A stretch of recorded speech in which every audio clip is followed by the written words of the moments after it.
कारण माणूस जे काही पेरतो त्याचेच त्याला पीक मिळेल. जे तो पेरतो त्याचं पीक त्याला मिळेल. जो आपल्या देहस्वभावासाठी पेरतो त्याला देहस्वभावापासून नाशाचे पीक मिळेल, आणि जो आत्म्यासाठी पेरतो त्याला आत्म्यापासून सार्वकालिक जीवन हे पीक मिळेल. चांगले करण्याचा आपण कंटाळा करू नये, कारण आपण न खचलो तर यथाकाळी आपल्या पदरी पीक पडेल. आपण जर खचलो नाही, थांबलो नाही, गिवअप केलं नाही तर आपल्याला निश्चितपणे पीक मिळेल. म्हणजे आपल्याला सहन करावं लागणार, थांबावं लागणार, हे आपल्याला माहिती आहे. कारण पीक लावल्यानंतर खूप कालावधी जातो. पीक लावल्यानंतर त्याला पाणी देणं आणि मग ते उगवणं आणि मग ते येणं, त्याच्यासाठी मग त्याच्यानंतर ते वाढवणं, ते वाढल्यानंतर त्याच्यातले तण काढणं, खुरपणी करणं, परत ती भुसभुशीत जमीन करणं, पाणी देत राहणं, त्याची काळजी करणं, त्याचं संरक्षण करणं, मग ते पीक येणार. त्याच्यावर परत किडे बिडे काही आलं तर त्याची फवारणी करा, परत नीट व्यवस्थित करा, सगळ्यापासून त्याचं पिकांचं रक्षण करा, आणि मग त्या पिकांची तयार झाल्यावर त्याची कापणी करा, मग त्याची मळणी करा, आणि मग त्याची उपणणी करा, आणि मग त्याला ऊन देऊन ते कोठारामध्ये साठवा, आणि मग ते पीक काही विकण्यासाठी घेऊन जा. परत त्याच्यातलं बियाणं बाजूला काढून ठेवा. ह्या सगळ्या प्रोसेस मधून पेरणी करताना, पेरणी करायची म्हटल्यानंतर शेतकऱ्याला जावं लागतं. बरोबर आहे? म्हणजे हा तुमचा परिसर तुम्हाला माहिती आहे. सगळा परिसर कसा आहे? शेतीचा परिसर आहे ना, आहे की नाही? आणि पेरणी करणं काय आहे हे प्रत्येकाला माहिती आहे. आपला देश हा देश कसा आहे? शेती प्रधान देश आहे. भारत देश हा काय आहे? शेती प्रधान. म्हणजे शेती हा आपला मूळ व्यवसाय आहे. शेतीवर आपला भारत देश अवलंबून आहे. शेती आपल्यासाठी अत्यंत महत्वाची आहे. त्याच्यामुळं प्रत्येकाला माहिती आहे पेरणी करणं म्हणजे काय आहे. कारण पेरणी, शेतकरी हे सगळेजण आपल्या जीवनाशी निगडीत आहे लहानपणापासून. आता शहरात जरी बघितलं, जरी शेतं नसतील शहरामध्ये, पुणे म्हणा, बॉम्बे म्हणा, या शहरांमध्ये जरी शेतं त्यांना आढळत नसतील, तरी देखील विद्यार्थ्यांना शाळेतून, युट्यूबवर, व्हिडिओमध्ये, पिक्चरमध्ये शेतं बघायला मिळतात, पेरणी बघायला मिळते. शाळेमध्ये पुस्तकांच्या द्वारे सरकार शिकवतं शैक्षणिक धोरणातून. कारण आपण शेती प्रधान देश आहोत म्हटल्यानंतर त्यांना पेरणी काय असते, झाडं लावणं काय असतं, झाडं जगवा काय असतं, त्याचे प्रकल्प असतात, उपक्रम असतात, ते त्यांना पूर्ण करावे लागतात. आणि त्याच्यामुळं शाळेत देखील, शहरात देखील आणि खेड्यात देखील लहानापासून मोठ्यापर्यंत पेरणी काय असते, झाड लावणं काय असतं, वाढवणं काय असतं, प्रत्येकाला माहिती आहे. कुणाला माहिती नाही असं नाहीये.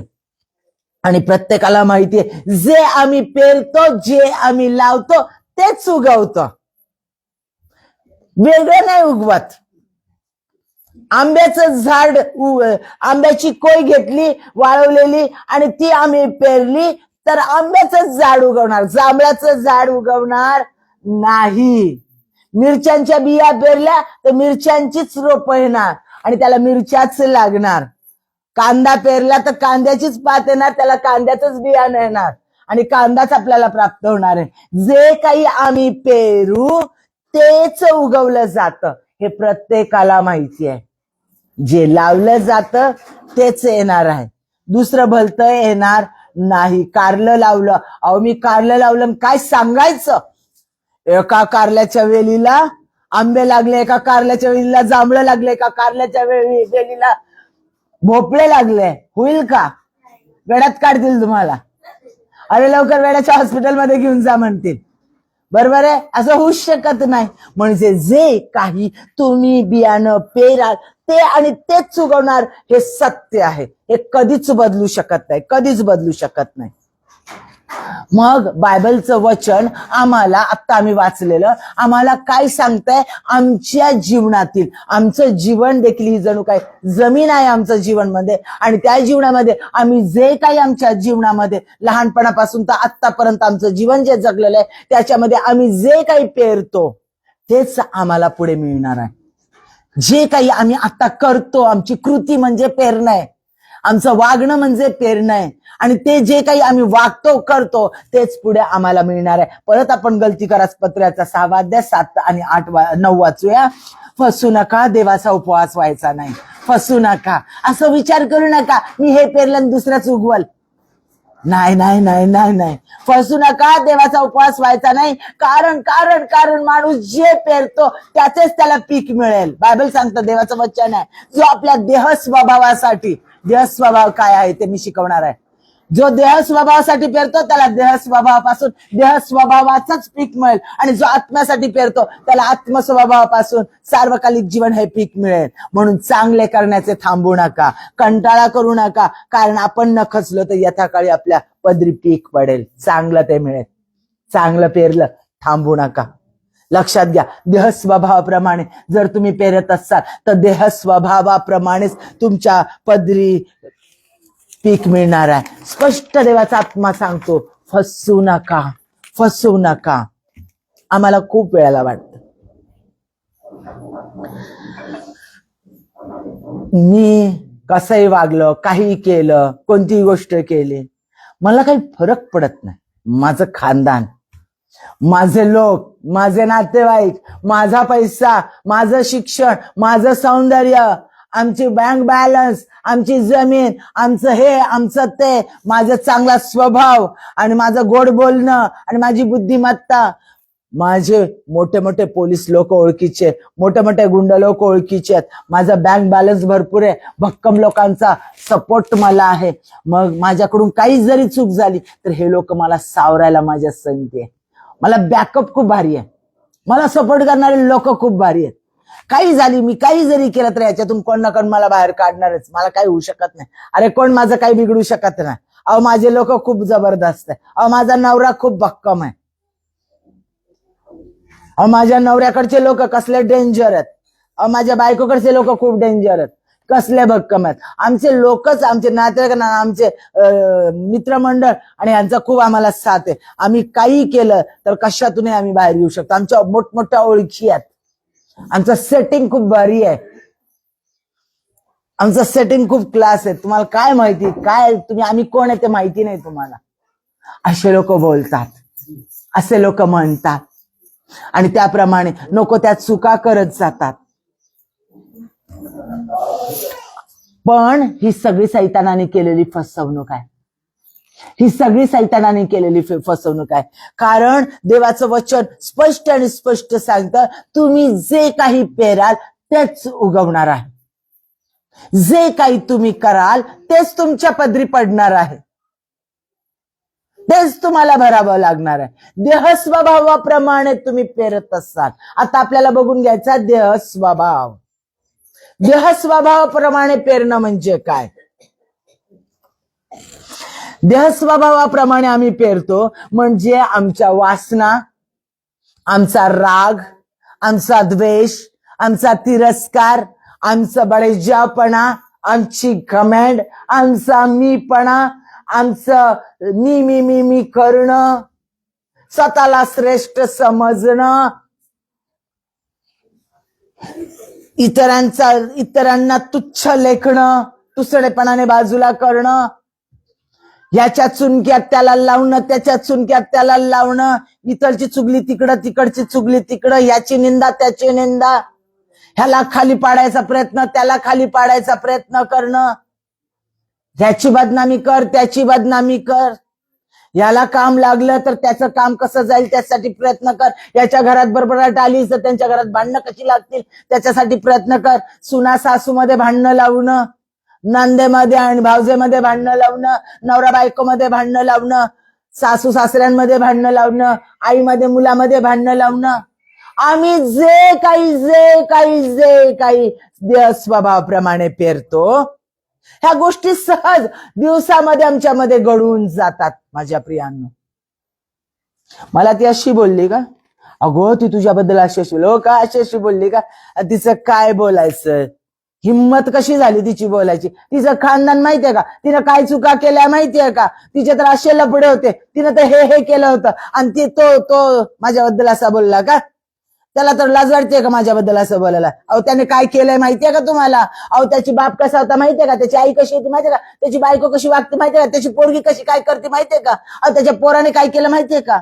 अहो कसा दारू पितो माहितीये का? पोरगी कशी याचा हात धरून पळाली माहितीये का? जी आम्ही सुरू करतो न थांबता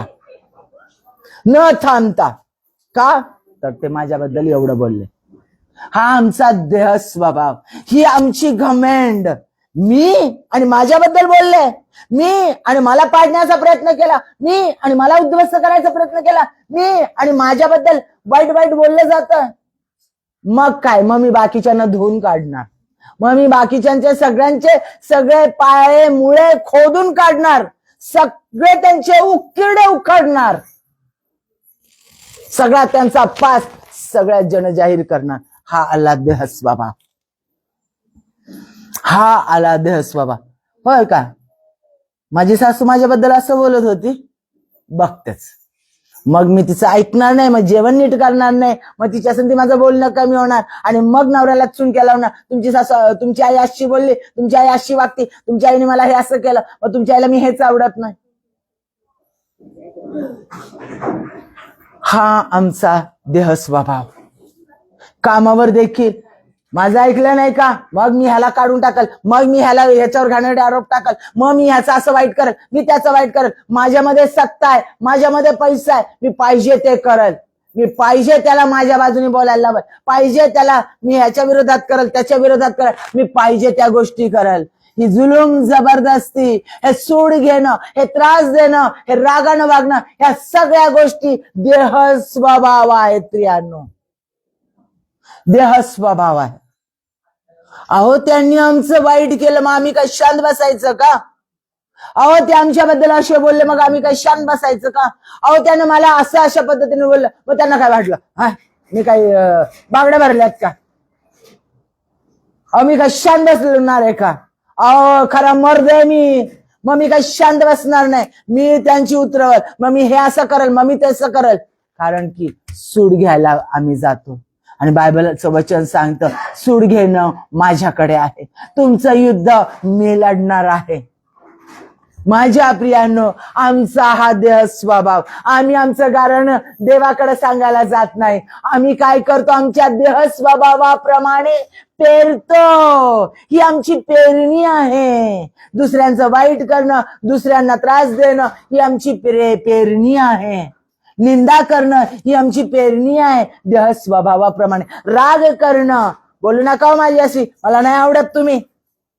काय तुम्ही मला साड्या घेतल्यात, बघा ती कशी हे करते. लोभाची पेरणी आहे. अहो तुम्ही काय केलं माझ्यासाठी? साधं मंगळसूत्र तरी सोन्याचं घेतलं का? देह स्वभावाची पेरणी आहे. लोभ. नाही तो नवरा बिचारा घरी बसेल तर त्याच्याकडून आम्ही अपेक्षा करत राहतो.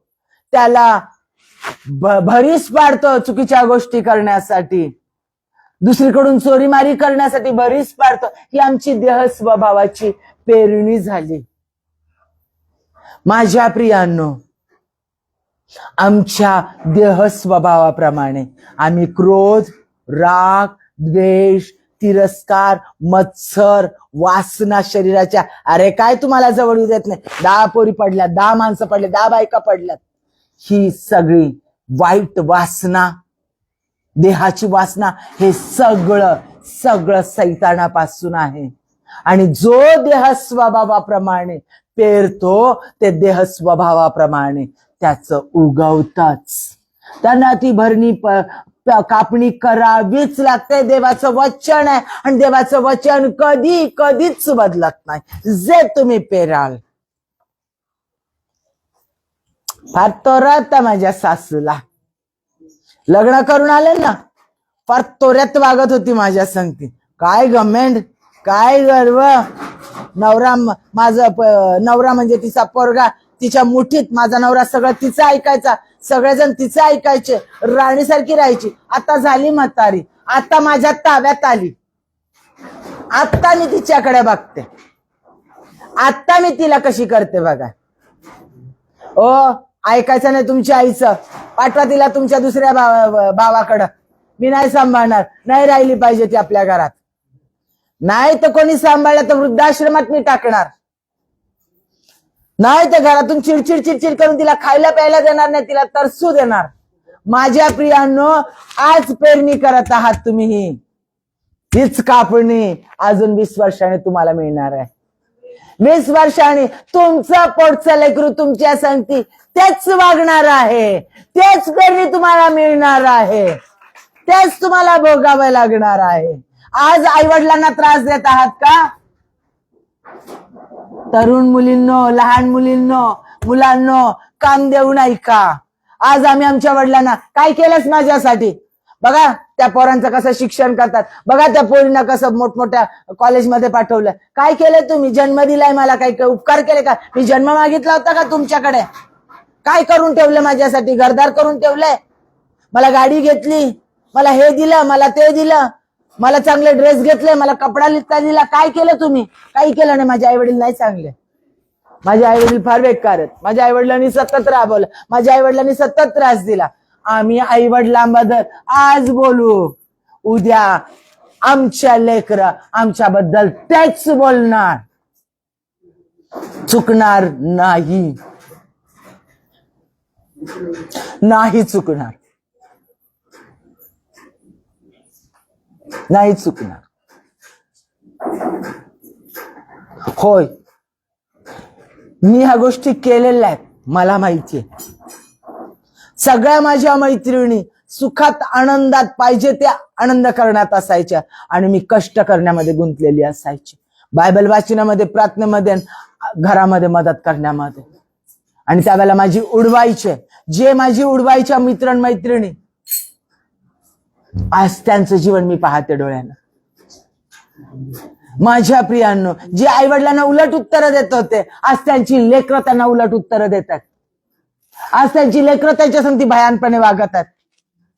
जर तुम्ही तुमच्या नवऱ्याचं ऐकत नसाल, तुमची लेकरं तुमच्याकडे पाहताय, तुम्ही तुमच्या नवऱ्याला वाईट रीतीने बोलत असाल, तुमच्या सासूची बदनामी करत असाल, उद्या ते सगळं तुम्हाला भोगावं लागणार आहे. जे काही तुम्ही पेराल ते तुम्हाला भोगावं लागेल. कामावर ज्या ज्या लोकांना तुम्ही त्रास द्याल, छळाल, त्या हातात सत्ता आली, मोठेपणा आला म्हणून ज्याच्या संगती नको तसं वाईट वागाल, ते तुम्हाला भोगावंच लागणार, भोगावंच लागणार. एक गा बस गा, तुला काय कळतं? माझ्या बायकोला तर डोकंच नाही, दुसऱ्यांच्या बायका कसल्या सुंदर आहेत, हे म्हैस माझ्या पदरी बांधून ठेवली आहे, काहीतरी आहे का हिच्यामध्ये? धडाचा स्वयंपाक तरी करता येतो का? हे तुम्ही बोलाल, तुम्हाला तेच पुढे भोगावं लागणार, कारण तुमच्या मुखात जीवन आणि मृत्यूचं सामर्थ्य. जे तुम्ही बोलाल ते तुमच्या जीवनात घडेल. आम्ही हे रोज सकाळी उठल्यापासून रात्री झोपेपर्यंत देह स्वभावाप्रमाणे पेरतो प्रियांनो. आणि आज देवाचा आत्मा तुम्हा प्रत्येकाला सांगत आहे, देह स्वभावाप्रमाणे पेरणं थांबवा, थांबवा, कारण पुन्हा उठला ख्रिस्त, तो मीच आहे. मी येशू ख्रिस्ताला माझा तारणारा देव म्हणून स्वीकारलेला आहे, तो माझ्यामध्ये आहे. तुम्ही अनमोल आहात, स्वर्गाचे वारीस आहात, तुम्ही वेगळे काढलेले आहात प्रियांनो. कुठला गर्व, कुठला घमेंड, कुठला मीपणा. कोरोनात मोठे मोठे बलिष्ठ लोक भुईसपाट झाले, कोणी कुणाला ओळखत नव्हतं, कोणी कुणाला जवळ येऊ देत नव्हतं, एकमेकांच्या स्पर्शालाही घाबरत होते, एकमेकांच्या श्वासाला घाबरत होते, शिंकलं की लांब पडत होते. आठवलं का ते दिवस? का विसरले? ये रे माझ्या मागल्या. माझ्या प्रियांनो,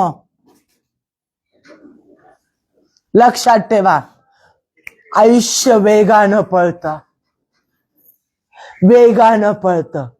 म्हणू नका माझं तारुण्य आणि माझ्या सगळ्या गोष्टी आणि माझं सौंदर्य आणि माझा बलिष्ठपणा काहीच राहत नाही. राजाला रंक बनवणारा तो परमेश्वर, उकिरड्यावरून उचलून राजा बनवणारा तो देव, तो अशक्य गोष्टी शक्य करणारा देव, तो तुमच्या प्रत्येक शब्दाचा झाडा घेतो. उपदेशक सांगतो, तुम्ही जे बोलाल ते तुमच्या पदरी पडेल. आशीर्वाद द्याल, आशीर्वाद तुमच्या पदरी पडेल. शाप द्याल, शाप तुमच्या पदरी पडेल. तुम्ही काय बोलता ह्याची जाणीव ठेवा. माझ्या प्रियांनो, एकही शब्द व्यर्थ जात नाही.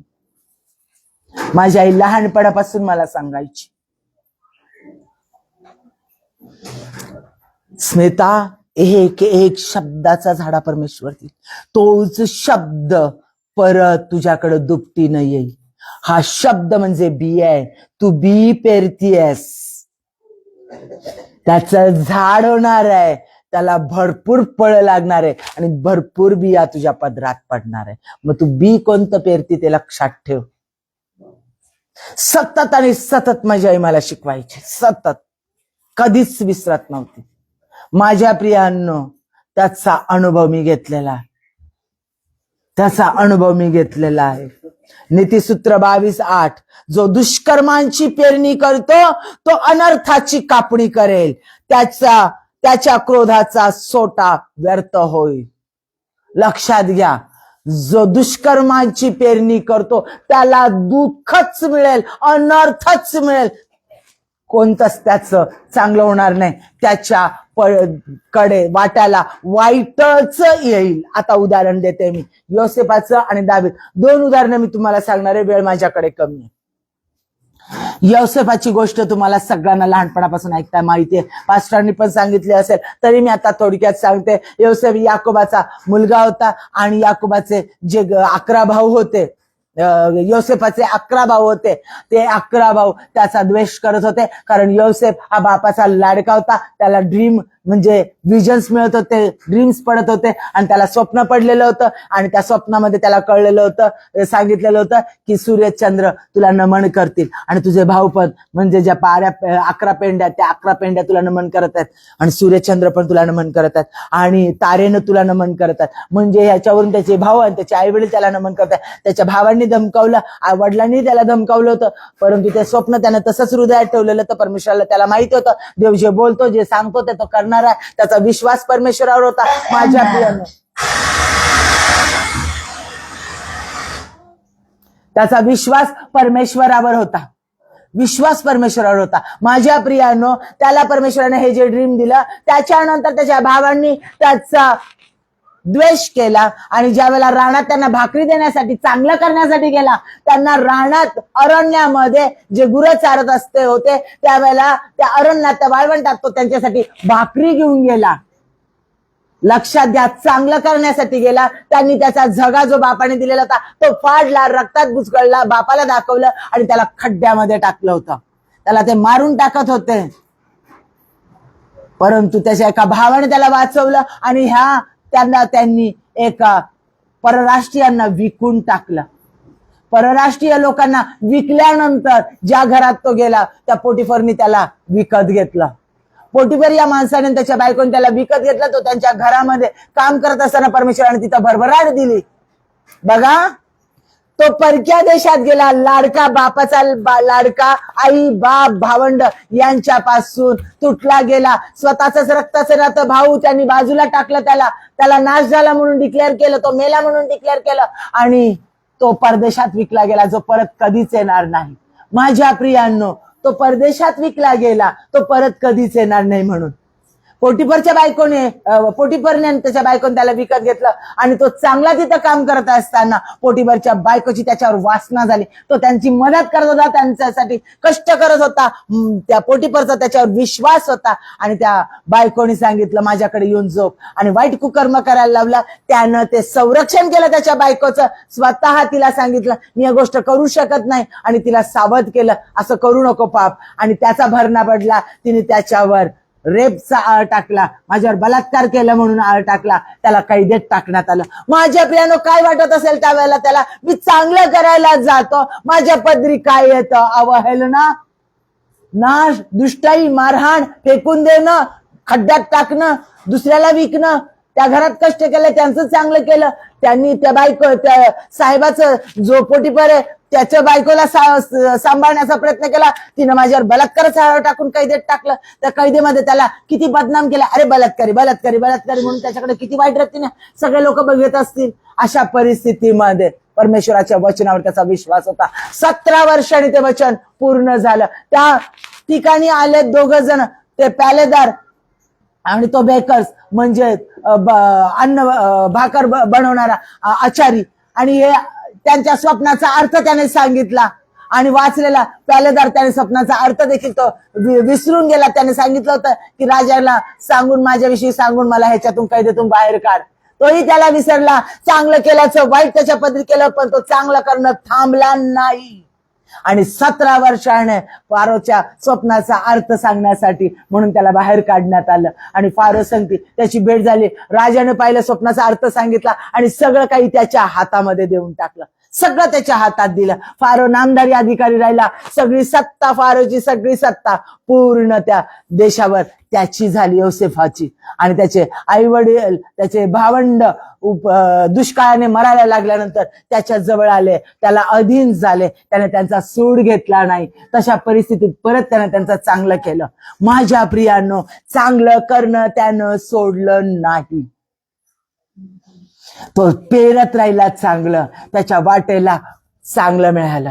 वेळ लागतो देवाच्या लोकांना. ते संकटातून, समस्यातून जातात, त्रासातून जातात, बदनामीतून जातात, वाईट गोष्टीतून जातात. लोक त्यांचा छळ करतात, त्रास देतात, तरी देखील चांगलं करा. परमेश्वर त्याचं कार्य तो करतो. उद्धार तो करतोच करतो.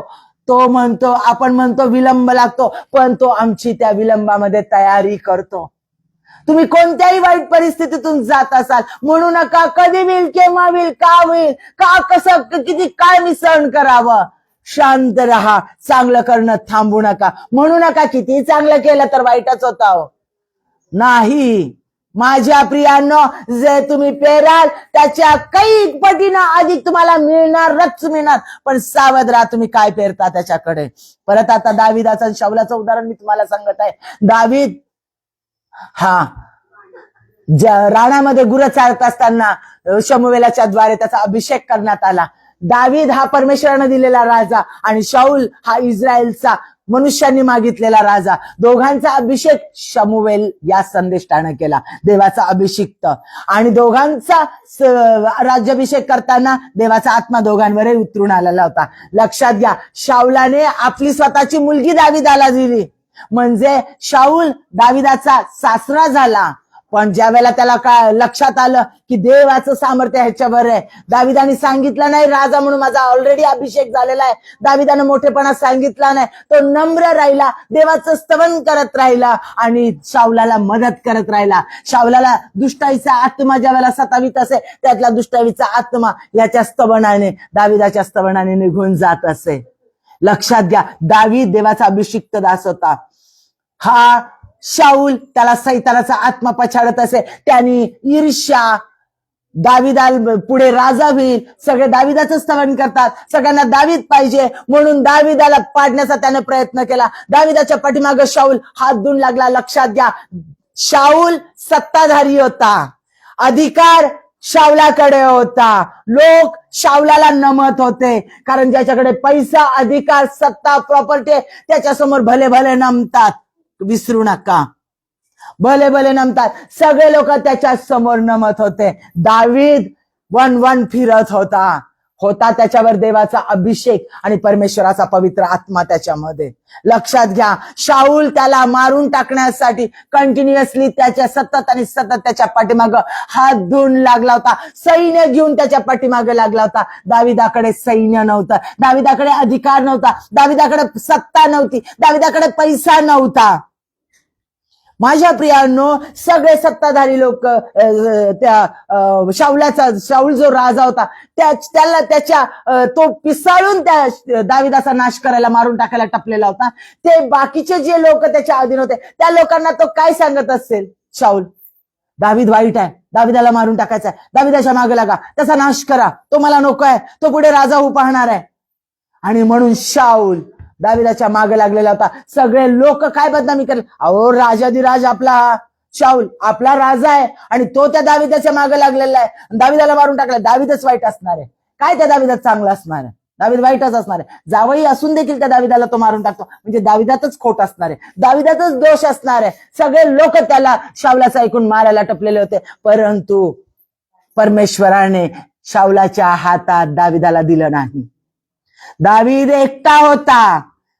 शाऊलाच्या बाजूने त्याचे सगळे अधिकारी होते, त्याचे कामगार होते, त्याचे अवतीभोवती त्याला नमन करणारे लोक, त्याचं काम करणारे सगळे लोक शाऊलाच्या अधीन होते. कारण जिथं पैसा जमतील, जिथं असतील शीत तिथे जमतील भूत. बरोबर आहे ना? जिथं खायला मिळेल तिथं सगळे चिटकतात. जिथं गुळ आहे तिथं मुंगळे चिटकतात. सगळे मुंगळे त्याच्याकडे होते. सगळे लोक शाऊलाच्या पुढे वाईट आहे दिसतोय, सैतानी आत्म्याने वागतोय, तरी देखील सगळे त्याला नमन करत होते आणि देवाचा दास त्याच्या विरोधात ते जात होते. पण परमेश्वराने 2 वेळेला शाऊलाला दाविदाच्या हातात दिलं मारून टाकण्यासाठी.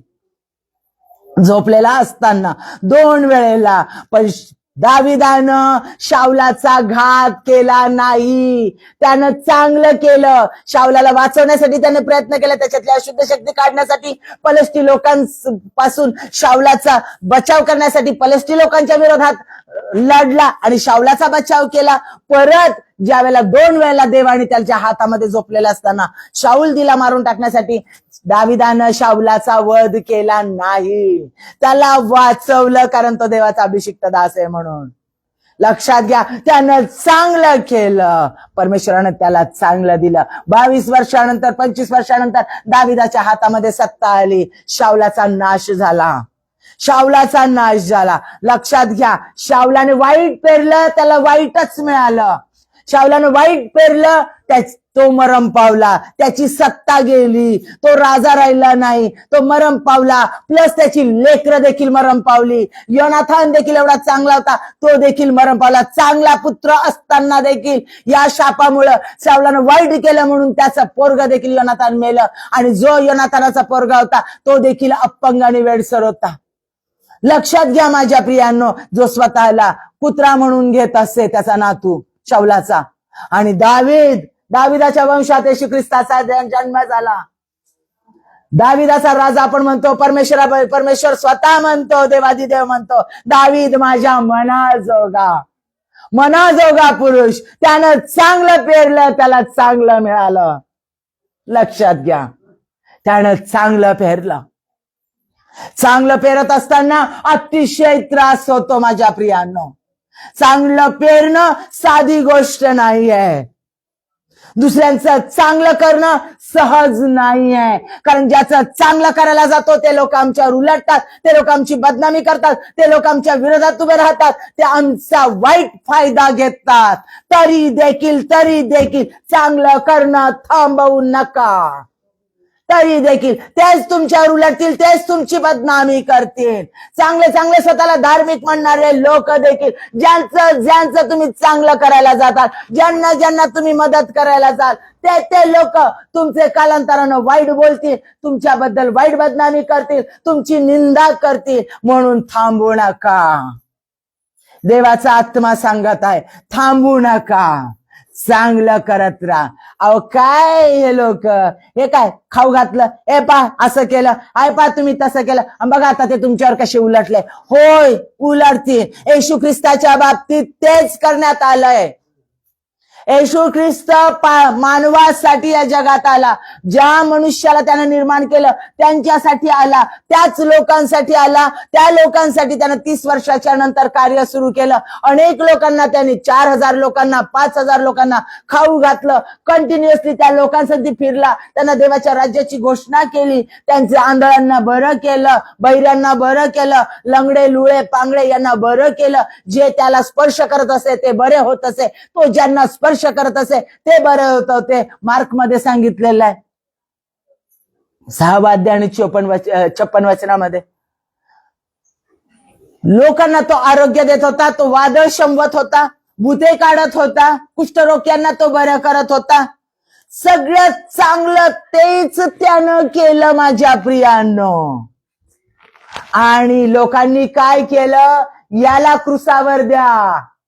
ज्याने सुटका दिली, ज्यानं प्रेम दिलं, ज्याने त्यांना जवळ केलं, त्याला क्रुसावर द्या. आणि जो खून करणारा, जो वाईट गोष्टी करणारा, बलात्कारी, वाईट बरब्बा, त्याला आमच्यासाठी सोडा. त्याला निर्दोष म्हणून सोडा आणि याला क्रूसावर द्या. त्यांनी त्याला अर्धनग्न केलं, ते त्याच्यावर थुकले, त्यांनी त्याची बदनामी केली आणि त्याला क्रूसावर द्या म्हणून वेड्यासारखे ओरडत राहिले. कोण लोक होते हे? ज्या लोकांना त्याने सुटका दिली, ज्यांच्यावर प्रेम केलं, ज्यांना खाऊ घातलं, तेच लोक होते. मग जर येशू ख्रिस्ताबद्दल असं झालं तर तुमच्याबद्दल होणार नाही काय? तुम्ही चांगलं केलं तर मग तुमच्याबद्दल लोक चांगलंच करतील अशी अपेक्षा कुठून धरता आणि कशी धरता तुम्ही, जर तुमच्यामध्ये येशू ख्रिस्त आहे तर? पण तर तिसऱ्या त्याला क्रूसकंबावर दिला, तो तिसऱ्या दिवशी मरण पावला, तिसऱ्या दिवशी परत उठला, तो पुनरुत्थित झाला, तो राजा परमेश्वर स्वर्गात चढला आणि तो पित्याच्या उजवीकडे असमस्त आहे. त्यानं चांगलं पेरलं, त्याला स्वर्गीय राज्याचं स्वर्गामध्ये तो पित्याच्या उजवीकडे असमस्त आहे, कारण तो देव आहे. हे उदाहरण देवानं स्वतःचं उदाहरण आपल्यासाठी दिलेलं आहे. स्वतः परमेश्वरानं स्वतः आपल्यासाठी हे उदाहरण ठेवलेलं आहे. म्हणून लक्षात घ्या, जे काही तुम्ही पेराल ते तुम्हाला प्राप्त होईल. म्हणून आम्ही उत्तम तेच पेरलं पाहिजे. उत्तम काय आहे? क्षमा, शांती, आनंद, प्रीती, सहनशीलता, नम्रता, लीनता, ममता, चांगुलपण, या सगळ्या गोष्टी आम्हाला पेरायच्या आहेत. या सगळ्या गोष्टी, दुसऱ्यांच्या मदतीला धावून जाणं, दुसऱ्यांच्या वाईट परिस्थितीमध्ये त्यांना मदत करणं, ज्या वेळेला त्या लोकांची बदनामी होत आहे, ज्या वेळेला त्या लोकांकडे सगळ्यांनी पाठ फिरवलेली आहे, त्यांच्यावर वाईट आळ टाकलेले आहेत, वाईट गोष्टी त्यांच्याबद्दल उठवलेल्या, त्या लोकांना जाऊन आम्ही मदत करणं. नाहीतर असं काय घमंड होती त्यांना, अरे काय लोक होते, काय वाईट होतं, आता झालं ना पोलीस कंप्लेंट झाली, आता झालं ना त्यांचं असं झालं, आता नको बाई त्यांच्यासून ती बोलायला, आपले नाव बदनाम होईल. नाही, मदत करा. त्या लोकांना तुमची गरज आहे, त्यांच्यासाठी जाऊन प्रार्थना करा. अगो बाई कर्जात बुडालेत, खायला नाही, आता काय वणवण भटकतात. पहिलं काय पैसा होता त्यांच्याकडे, माज केला त्यांनी, फार वाईट वागलेत ते. राहू द्या, जा त्यांच्याकडे, मदत करा, त्यांना भेट घ्या त्यांची. अहो त्यांनीच आमची निंदा केली, त्यांनीच आम्हाला पाडलं, तेच आमच्या विरुद्ध खोटी साक्ष दिली. हरकत नाही, जा त्यांच्याकडे, करा क्षमा, त्यांना करा परत मदत. अहो वेडेबिडे आहेत का काय? परत मदत करायची त्यांना, परत त्यांना साथ द्यायची, परत त्यांना उभं करायचं. होय, सावध राहा, फक्त सावध राहा. पण चांगलं करणं सोडू नका, मदत करणं सोडू नका, त्यांच्या जाळ्यात गुंतू नका, पण त्यांना मदत करा, त्यांना प्रेम द्या, त्यांना क्षमा करा. प्रीती, क्षमा, शांती, दया, करुणा हे येशू ख्रिस्ताचे गुण आहे आणि तो आमच्यामध्ये राहतो. तो जसा आहे तसेच आम्ही होणार आहे, कारण स्वर्गाचे वारीस आहोत. लक्षात घ्या, आंब्याचं झाड आंब्याचीच फळं देईल. बाबळीच्याच शेंगा लागतील. हो, बाबळीच्या शेंगा लागतील. शेवग्याची भाजी शेवग्याच्या शेंगा लागल्या म्हणून बाबळीच्या शेंगा कट करून शेवग्याच्या शेंगासारखी भाजी करायला गेला, होणार नाही. ती तशीच कडू आणि चिकट आणि कशी तरी लागणार आहे. खाऊन बघितले का बाबळीची शेंग? तोडून बघा, बघितले आहे. तुमच्याकडे बाबळीचे होते म्हणून मी बाबळीचं उदाहरण दिलं. येता बघितले, भरपूर बाबळी लागलेल्या आहेत. तुमच्यामध्ये येशू ख्रिस्त आहे, तो जसा आहे तसे तुम्ही व्हाल आणि तो तुमच्यामध्ये आहे, त्याचे गुण जे आहे तेच तुमच्यामध्ये असणार आहे, सैतानाचे नाही. तो सूड घेणारा आहे, तो खाली पाडणारा आहे, तो क्रूर आहे, तो वाईट आहे, तो गर्विष्ठ आहे, तो घमंडी आहे, तो स्वतःचं श्रेष्ठत्व सिद्ध करणारा आहे, तो स्वतःला उंच करणारा आहे, तो इतरांचं हडप करणार आहे, तो इतरांचं घेणार आहे आणि इतरांना उद्ध्वस्त करणार आहे. येशू ख्रिस्त तसा नाही. योहान 10:10 मध्ये सांगितलेलं आहे, तो जीवन देण्यासाठी आला, विपुल जीवन देण्यासाठी आलाय. तो जेव्हा राफा आहे, आरोग्य देणारा देव आहे. त्याला बसलेल्या फटक्यांनी त्याच्या रक्तामध्ये आम्हाला आरोग्य प्राप्त होतं आणि तो आमच्यात राहतो, तो आम्हाला 1 मिनिटही सोडत नाही. आम्ही जिथे जातो तिथं तो आमच्यामध्ये आहे.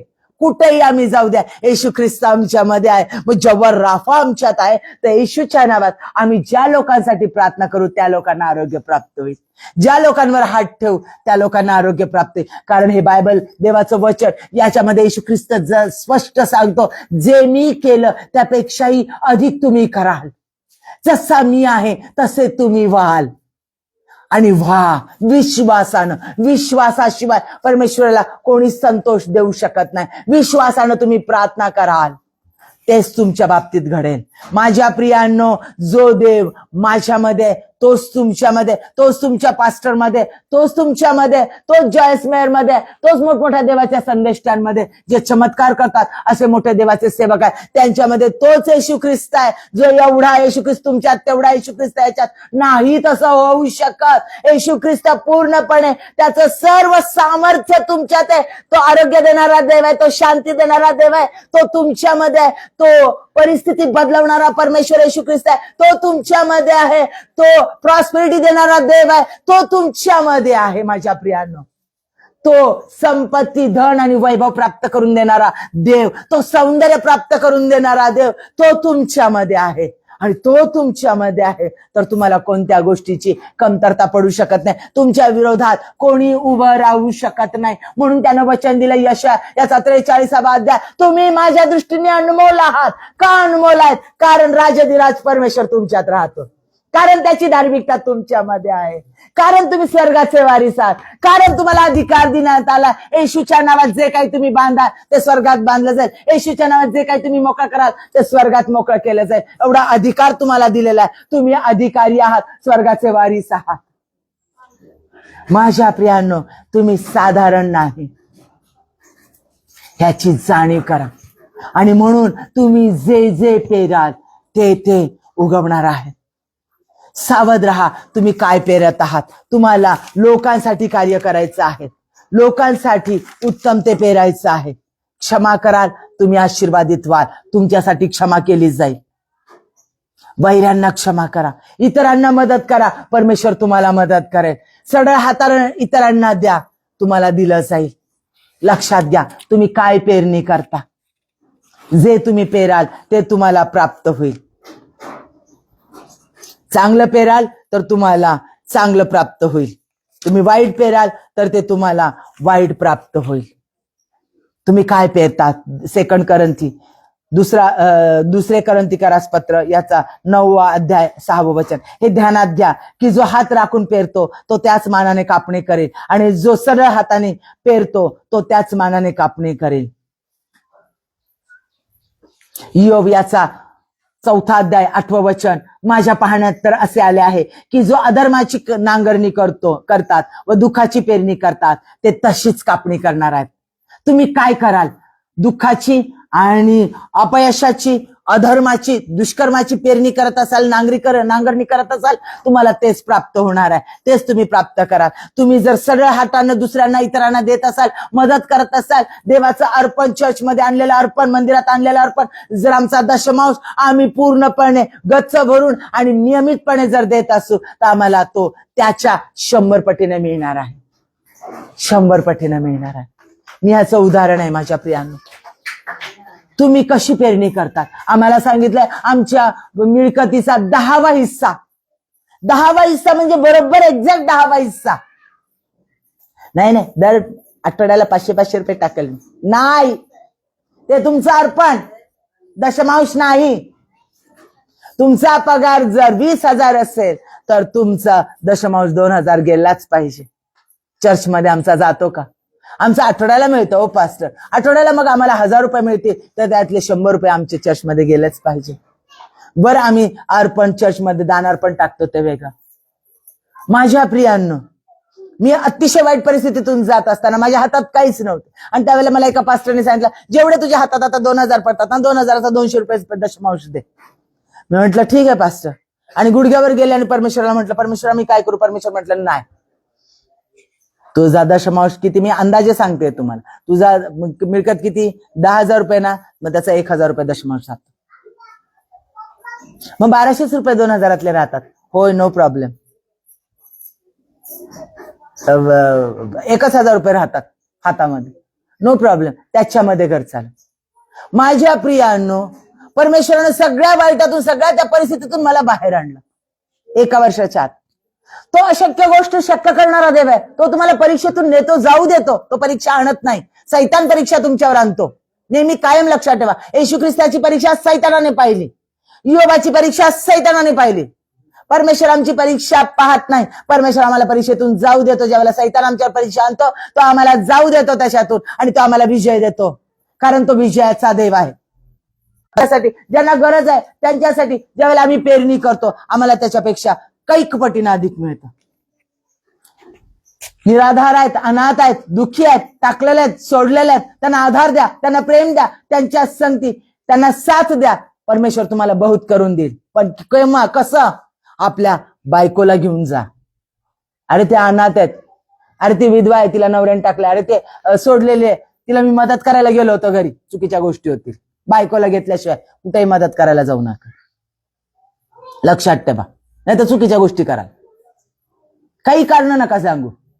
कुठेही कार्य करायला जाताना दोघांनी मिळून जा, पती पत्नीने मिळून जा, आपल्या मुलीला घेऊन जा, आपल्या मुलाला घेऊन जा. बाई असेल तर दोघांनी जा.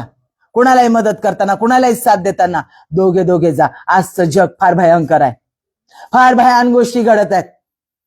पण लोकांना साथ द्या, मदत करणं थांबू नका. अहो काय मदत करायला गेले बघा त्यांच्यावरच कसं उलटलं, मदत करायला गेले बघा त्यांचंच कसं वाईट केलं. असं जग आहे. म्हणून मदत करायला जाताना देखील संगती कुणाला तरी घेऊन जा. पण चांगलं करणं सोडू नका, थांबवू नका. जे तुम्ही पेराल ते तुमच्या बाबतीत घडेल आणि तेच तुम्हाला प्राप्त होईल.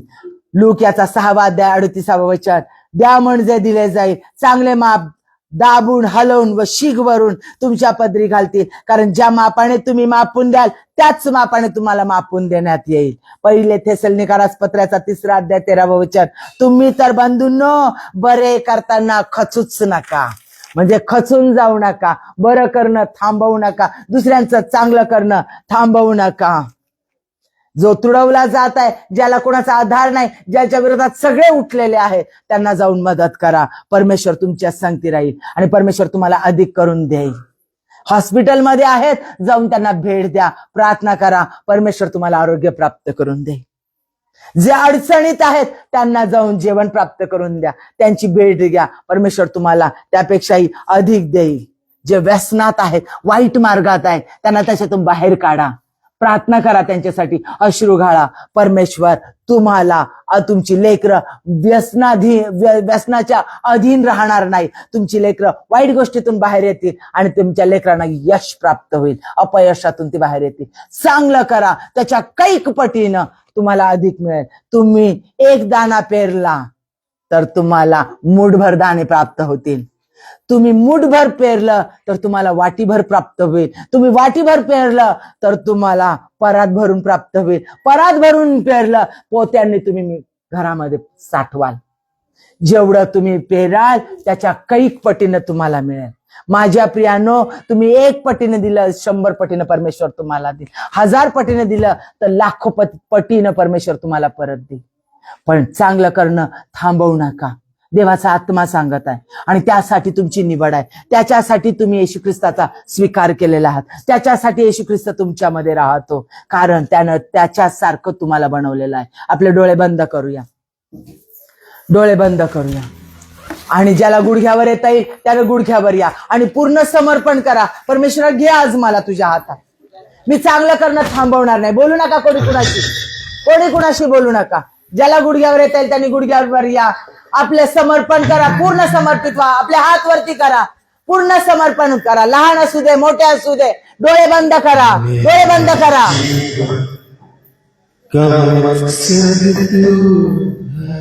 आमच्या जीवनाचा मकसद फक्त आणि फक्त परमेश्वर आहे. आमच्या जीवनाचा उद्देश फक्त परमेश्वर आहे. मेरे जीने का कारण तू है, मेरे जीवन का मकसद तू है. आमेन. मेरे जीने का कारण तू है, मैं जीऊं या मरूं वो तेरे लिए हालेलुया। तू मेरा प्रभु,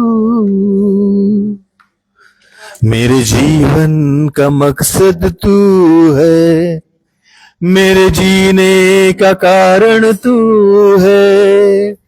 मैं जीऊं या मरूं वो तेरे लिए, आमेन। तू मेरा प्रभु।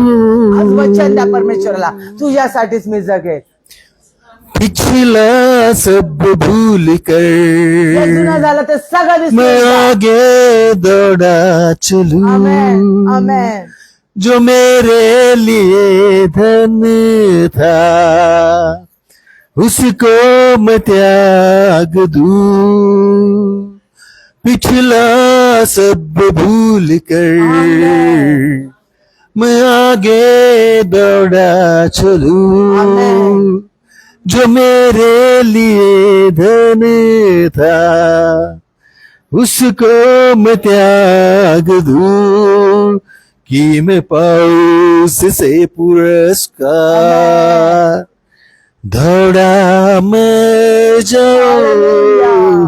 कि मैं पाऊं उससे पुरस्कार। दौड़ा मैं जाऊं, मैं जीऊं या मरूं वो तेरे लिए, तू मेरा प्रभु। मुझ पर हुई है कृपा, आमेन. बेकार न जाने दूं। हालेलुया. जिसने मुझे है चुना उसकी ओर मैं बढ़ूं, कि देखूं तेरे सलीब पर खींचा मैं जाऊं, कि देखूं तेरे सलीब पर खींचा मैं जाऊं। मैं जीऊं या मरूं वो तेरे लिए, तू मेरा यीशु। मेरे जीने का मतलब तू है, मेरे जीने का कारण तू है, मेरे जीवन का मकसद तू है, मेरे जीने का कारण तू है। मैं जीऊं या मरूं वो तेरे लिए, तू मेरा प्रभु। आमेन आमेन. Hallelujah hallelujah. पवित्र परमेश्वर, आम्ही तुझी स्तुती करतो, तुझ्या नावाला धन्यवाद आणि धन्यवाद देतो. आमच्या जीवनाचा मकसद, आमच्या जीवनाचा हेतू, आमच्या जीवनाचा गोल फक्त आणि फक्त तूच असू दे. आमचा फोकस तुझ्यावर असू दे आणि तुझ्यासाठीच आमचं जगणं आणि तुझ्यासाठीच आमचं मरण असू दे असं त्यानं टिप्पण कर. सर्व हिल्ला शरवल्ला चुकीच्या गोष्टीने गुण जाऊ दे. चांगलं करणं थांबू देऊ नकोस. तर तुझं चांगलं करण्यासाठी आज ऐकणाऱ्या प्रत्येक व्यक्तीला बापापर्यंत तू सामर्थ्य दे. खचून न जाता जे चांगलं, जे उत्तम तेच करण्यास प्रत्येकाला तू स्पर्श कर. दुर्जनाच्या मार्गाने न जाता नीतिमानांच्या मार्गाने, परमेश्वरा तुझ्या मार्गाने जाण्यासाठी प्रत्येकाला तू सहाय्य कर. प्रत्येकाला तू स्पर्श कर. ऐकणाऱ्या प्रत्येक व्यक्तीला बापा तू सामर्थ्य दे. खचून जाऊ देऊ नकोस. तर जे चांगलं, जे तुझा मार्ग आहे आणि जे तू सांगतो, जे पवित्र आत्म्याच्या द्वारे